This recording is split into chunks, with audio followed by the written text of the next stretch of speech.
ধৰণৰ অসুবিধাৰ সন্মুখীন হৈছিল? অসুবিধা মানে অসুবিধা কথা কি ক'ম আৰু এই আমি যেতিয়া মাছ খালে আপোনালোকে এই মাছ আনি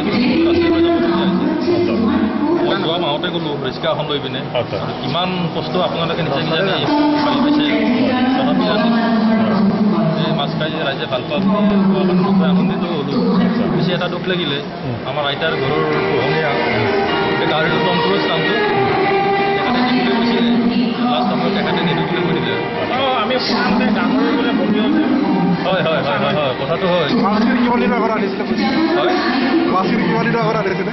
মই এমাহ আগতে যাত্ৰা আৰম্ভ কৰিছিলোঁ ৰাছিয়ালৈ।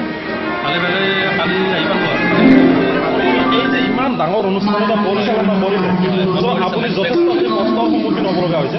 চ' আপুনি কেনেকুৱা কষ্ট অনুভৱ কৰিছে আপোনাৰ সম্পূৰ্ণভাৱে আমাক বুজাই দিয়ক। কষ্ট মানে যোৱাকালি ৰাতি 2টা বজাত গৈছোঁ গাড়ীখন চলাই ৰাস্তাত ট্ৰেফিক জাম ধুনীয়াৰ গালি পাৰি গৈছোঁ আপোনালোকক দূৰৰ পৰা আহিব বহি গুচি যাব বুলি আমি কষ্ট কৰি মৰিছোঁ।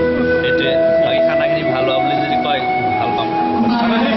দৈখিনি অকণমান টেঙা হৈছে বুলি ৰাইজে টেঙা খোৱাৰ কাৰণ এটা আছে আজিকালি চবেই চিগাৰেট বিড়ি খায় আৰু নিকোটিনৰ প্ৰভাৱত মানে অকণমান কষ্ট হয় মানে সেইটো কাৰণে নিকোটিনটো টেঙা দৈ কাটে বুলি চায়েন্সত মই শুনিছিলোঁ পাইছিলোঁ সেইকাৰণে শ্বিলঙৰ পৰা আহিলে হয় কি উদ্দেশ্যৰ কাৰণে আহিলে? নহয় মই একচুৱেলি গম পাইছিলোঁ কি ইয়াত আপোনাৰ এখন কেছেট উন্মোচন হ'ব আৰু দুপৰীয়া লাঞ্চৰ ৰাতিৰ ডিনাৰৰ ব্যৱস্থাও কৰা হৈছে। ব্ৰেকফাষ্টৰ জেগাৰো আছিলে। একচুৱেলি মোৰটো শুনি ল'ম না এটা কৰি চ' কেছেটখন যে উন্মোচন হৈছে তাৰ একচুৱেলি মোৰ কোনো সেই নাই। মই আহিছিলোঁ খানাটোৰ কাৰণে। খানাটো যথেষ্টখিনি ভাল হৈছে।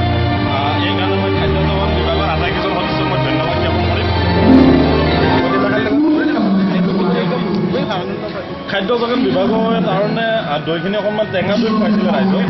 এই সম্পৰ্কে আপুনি কি ক'ব? আপোনাৰ কিবা অভিযোগ? টেঙাটো মানে টেঙা বুলি কয় ইমান টেঙা কৈছে বেয়া হোৱা নাই আৰু কৈছে যে টেঙা কৰিম বোলে কাটে